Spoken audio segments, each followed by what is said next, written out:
Good afternoon, ladies and gentlemen, and welcome to another episode of the Daily Friend Wrap. I'm your host, Nicholas Lorimer, today joined by Hermann Pretorius. Let's get into the news of the day. And our first story we're going to be talking about is a lifeline that has been thrown to the South African government by the EU. Before we get into the details of that, I think it's just important to go over what South Africa's trade relations are like in the world. We've been talking a lot about trade and dependence and interactions with other countries around the world.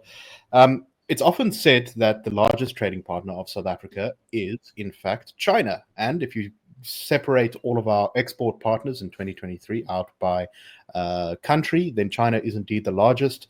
About 12.3% of our trade is done with mainland China. And then if you include Hong Kong, that goes up to about sort of 14% or so. Second place is the United States, who are usually in the third place, actually, rather than the second place, at 8.3%. Third place is Germany with 7%. Fourth is actually Mozambique in 2023 with 6%. Japan at fifth, United Kingdom at sixth, India at seventh, the Netherlands at eighth, Botswana at ninth, and Belgium at 10. You may notice something from all of that, which is that if you take the European Union member states together, they actually account for about 17% of our total trade and are a significant number of our top 10 biggest export partners. They are much larger as a trading bloc than even China plus Hong Kong, then the US, then Japan, and if you include the UK, which is of course no longer part of the EU, but especially when it's under a Labour government, has a sort of similar inclination in terms of geopolitics to a lot of the EU.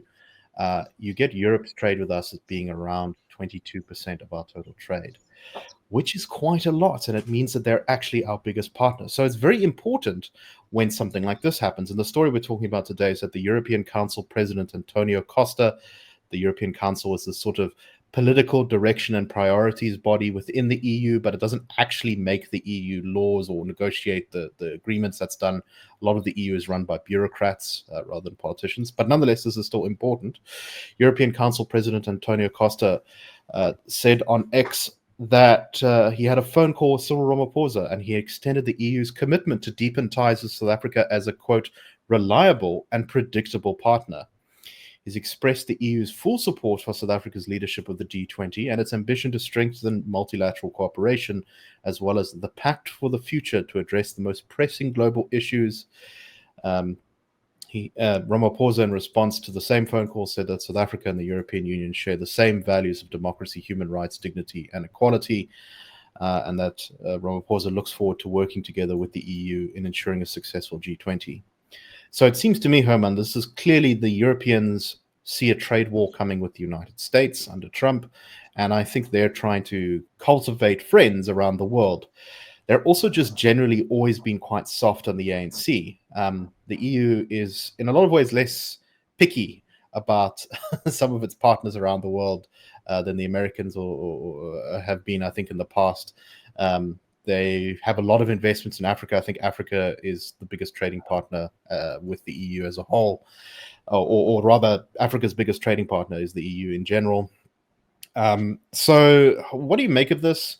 I still think there's a big weakness here, which is that the Americans only need to point to the ANC's continued hostility to everyone in the Western world to perhaps start undermining this alignment. What do you think? I think it is critical for the EU to understand what the National Democratic Revolution is and understand that the Americans have historically a bit more freedom on African matters because they weren't really a colonial power here. They had some interests here, towards the tail end of the colonial era, but they were never a colonial empire in the sense that Spain, France, the Netherlands, and of course the British were. Portugal, of course, included. So the EU carries a historic grievance and guilt of its own making. It sort of feels paternalistically bound to Africa for its guilt, and I think that still colors to a large extent. Yeah, you can see that, for example, in how the EU funds the African Union to a large extent. Exactly. There's this noblesse oblige thing from the EU. So I think it is partly they see a trade war coming. I think it's partly their own blind spot in sort of being unwilling to make edgy calls that America could make.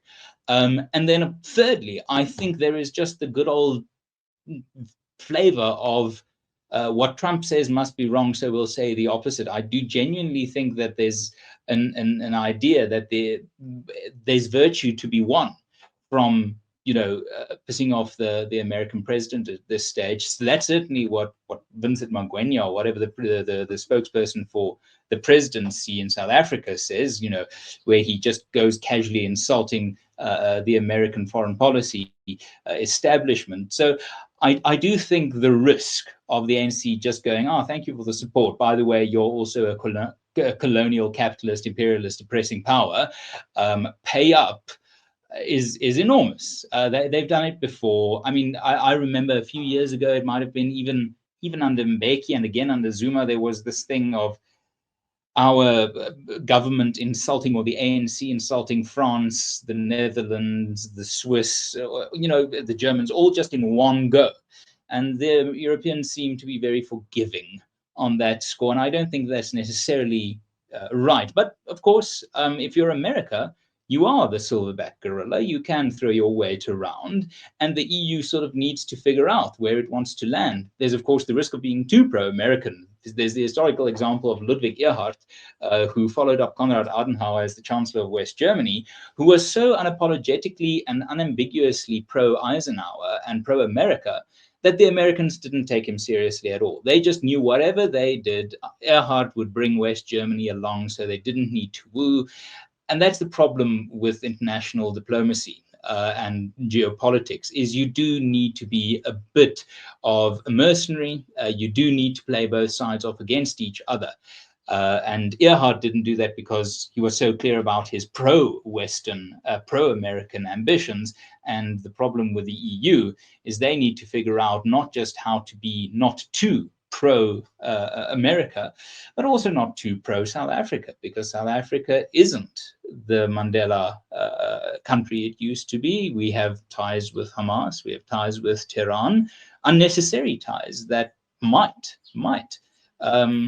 become just as damaging to the EU as America fears So to be for them. I do think that this is actually a point that the EU may actually awaken to in the next couple of years, which is why I say that this lifeline should not be taken for granted. The EU, especially if its relationship deteriorates with America, is going to have to, and I think it is slowly moving in that direction, although in the EU everything moves slowly, sometimes is moving in a direction where it's going to be a bit more perhaps assertive on some issues. And in that world where South Africa is destroying property rights and cozying up to entities, I think the EU has recently started to pass sanctions, joining the Americans in getting tougher on Iran.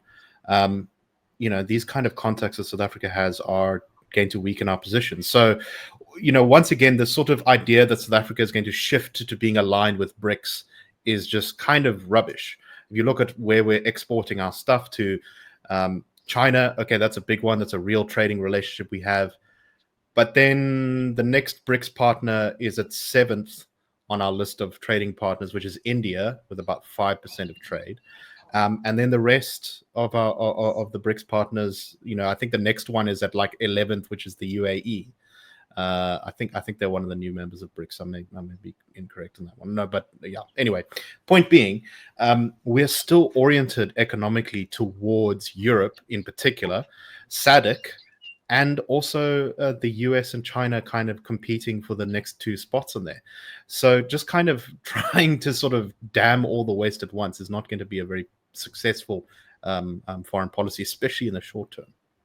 And I think the fraying relationship 100%. With America is a great example of that. Okay, let's go on to our next story. This one is about the Expropriation Act again, I guess. And that is that the DA is going to court on the Expropriation Act. There was a video put out, I think, yesterday by Helen Ziller, saying that she was at the Western Cape High Court challenging the constitutionality of the Expropriation Act. She said that the legal challenge they have is seeking to strike down the entirety of the law and not just focusing it on that section, which would result in it having to be presumably sent back to Parliament if they win, to be considered, or at the very least, this is going to go to the Constitutional Court at some point. There are going to be other court challenges to this law, but it does seem that the DA is getting stuck in. And Herman, it does seem that after that weird statement put out by Steenhuisen a couple of days ago, where everyone sort of said, wait, is the DA going soft on expropriation? It looks like Zille, I think, is trying to push back on that narrative and say, no, we are still fighting this. What do you make of this story? Well, I think it's definitely, we've seen since Wednesday last week, we've seen something of a message recovery from the DA, from what by all accounts appears to be a wobble in its position on expropriation without compensation, that there wasn't a fundamental shift, but that there was a shocking miscommunication on the party's position that, just led to, I think, outcry and former DA voters becoming quite angry and quite vocal about this. Now, the first step in any political crisis is not to panic. You can't panic. Panic makes you short-termist. It brings awful decisions. So I think it is sensible for the DA to say, look, let's not try and argue our way out of this mess. Let us action our way out of it. Let's go to court. I think that's fair. I think it's sound political strategy. It's not without risk, but it is the best thing I think they can do. And if you look at Zille's statement, it certainly contains many of the salient points that the IRR has been making since 2018. The internal contradictions on the law, you've got Section 8 and Section 19 not being clear about what the role of the court is, at what point a court order needs to come in. But then you've also got the shocking process of public participation. 2 of the 9 provinces didn't even have proper mandates to vote in the National Council of Provinces on the bill. We've pointed that out. Anthea Jeffrey, our colleague and head of research at the IRR, made an extensive petition to the president on the bill's unconstitutionality, at the bill at the time, now the act. So really, the 2 grounds on which the DA is challenging this thing in terms of internal contradictions and unconstitutionality through lacking process are solid grounds with which the IRR agree. And I think the null compensation issue, which the DA isn't touching on for tactical legal reasons, I can sort of understand that the IRR, Sakeliga, AfriForum can perhaps attack that angle. The DA is trying to move swiftly here, regain their footing on an issue that used to be just a sound basis for the party that was thrown into doubt unnecessarily last week. Yeah, and I was worried for a second that the intrusion of American politics into our politics had made everyone lose their minds. But thankfully, it seems like sanity is very much restored.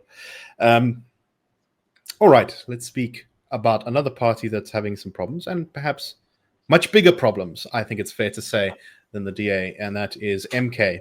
One of the most famous and publicly sort of facing members of MK is Jacob Zuma's daughter, Zuma Sambudla, who is running afoul of the new Secretary General of the MK party.